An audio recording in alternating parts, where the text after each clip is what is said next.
Greetings and salutations all. I.S. Anderson here once again with another mythology time. And we're delving back into Norse mythology, gods of Asgard, Odin, Loki, Thor, Freya. Today we're specifically going to be talking about the origin of Thor's hammer, Mjolnir. Now just as a quick reminder, I'm here to talk about the origins of Mjolnir from the perspective of Norse mythology. Not talking about the comic books here, so if you know a different story from the comic books, no, this is from the actual Norse mythology. Now the name Mjolnir is believed to be taken from the word molva, which literally means to smash. So the name Mjolnir pretty much means that which smashes. So if it was created nowadays, we would just call it Hulk. So anyway, our story does not begin with Thor himself, but it actually begins with Loki, the god of mischief himself. It's not known how or why he did it, but one day Loki decided to sneak into Thor's palace and sneak into the bedroom of his wife Sif, where he jovially thought it would be a great joke to cut off all of Sif's hair. So he went and without managing to wake her up, he cut off all of Sif's golden hair and left it on the floor right next to her.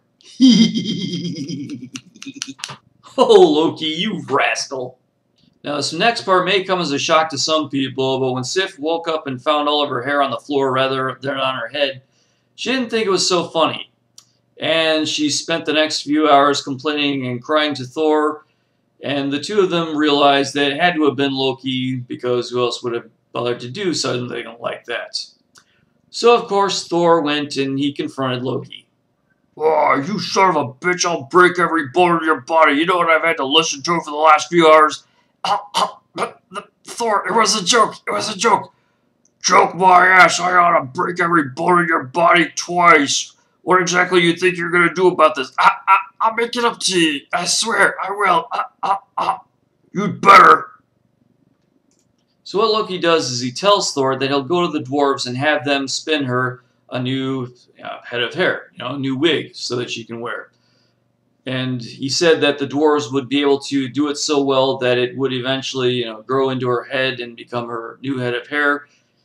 Personally, I think it would have been a lot easier just to let her old hair grow back out, but that's just me. So Loki goes to the land of the dwarves and he comes across his friends called the Sons of Lvaldi. And he strikes up a bargain with them to make Sif's new head of hair. And they ask, well, what's in it for us? And he says, oh, the friendship of Thor and Sif herself. And they said, okay, fine, that works for us. So they stoke up the fire. They start spinning the hair out of gold. But they make such a huge fire that they decide, you know what, it would be a waste to, only use this fire to make one thing. So we're going to make two more things for the gods. So the Sons of Lvaldi, they build two more things. They create a boat that actually folds down and is the size of a piece of cloth when it's all folded down, that it can be folded back out into a full-size ship, which is pretty cool. And that was for Freyr. And they also constructed a spear that could never miss his mark. And this became Odin's spear, Gungnir. Now, if you'll recall, in previous videos, I always talk about how Loki is clever, but how he's not quite as clever as he thinks. See, if he was really that clever, he would have just said, okay, I've got the items I need, I got a couple extra things, I'm just going to go back to the gods and present them and exonerate myself. But nope, he decides, well, you know what, I'm going to fight another couple of dwarves and I'm going to show them what I've got and brag about how it's so much better than anything they could do. So look, he takes these three items and he goes and finds two dwarves named Brokk and Eitri. He shows Brokk and Eitri the three items that he has and he says, look at these. These are just so great. Yes, these are so great. Have you ever seen craftsmanship such as this? To which they replied, yeah, asshole, we've done stuff like that before ourselves, just as good, if not better. So Loki kind of laughs this off a bit. He just says, well, I'll bet you my head that you guys couldn't make anything better than this. Challenge accepted. Wait, what? So Brokk and Eitri go to work, and the first thing they do is take a pig skin and some gold, and they throw it into the forge, and Eitri works on it, and he says, and he has Brokk keep pumping the air into the forge like you're supposed to do, and he goes, keep stoking it, and don't stop even once until I tell you. So he says, okay, and he pumps and he pumps and he pumps, and meanwhile a fly comes in, buzzing around the two, real annoying. And then finally, it bits Brokk on the arm really bad. But Brokk does not stop pumping air into the forge.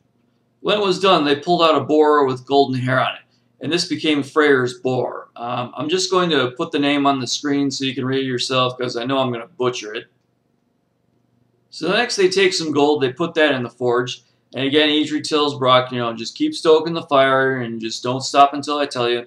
So Brokk just keeps stoking the fire, and that little fly comes back. And this time the fly buzzes around his face, lands on Brock's neck, and bites him twice as hard as he did his arm. But again, Brokk ignores it, not paying any attention, keeps on stoking the fire. And eventually they pull out Odin's gold ring, Draupnir.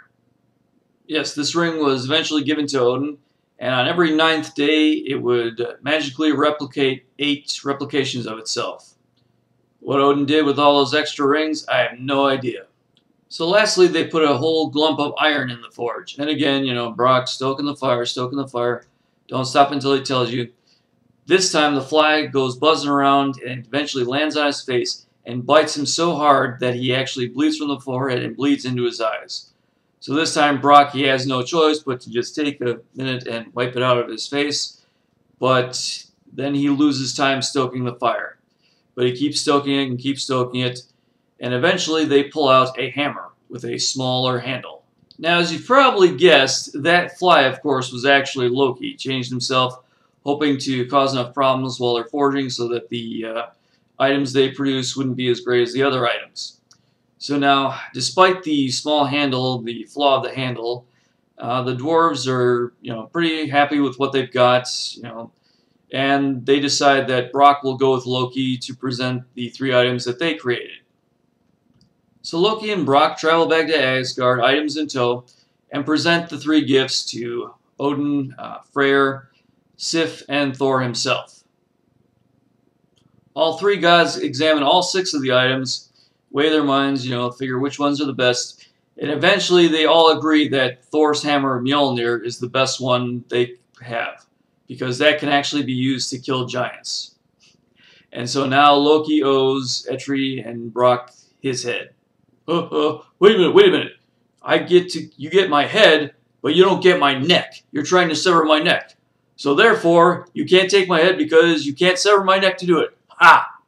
Thor and Odin agreed with Loki, and therefore Brokk had to respect their wishes. So instead of taking his head, he just sewed his mouth shut. And of course, eventually Loki did manage to cut the strings and manage to separate his mouth. But according to the story, apparently the very first thing after Loki manages to unsew his mouth shut was move it into a smile as he thought of his revenge. And that was the story of Mjolnir, and now you know where Thor actually got his hammer. Hope you enjoyed that. So as always, my pertinent contact information will be down below in the abyss.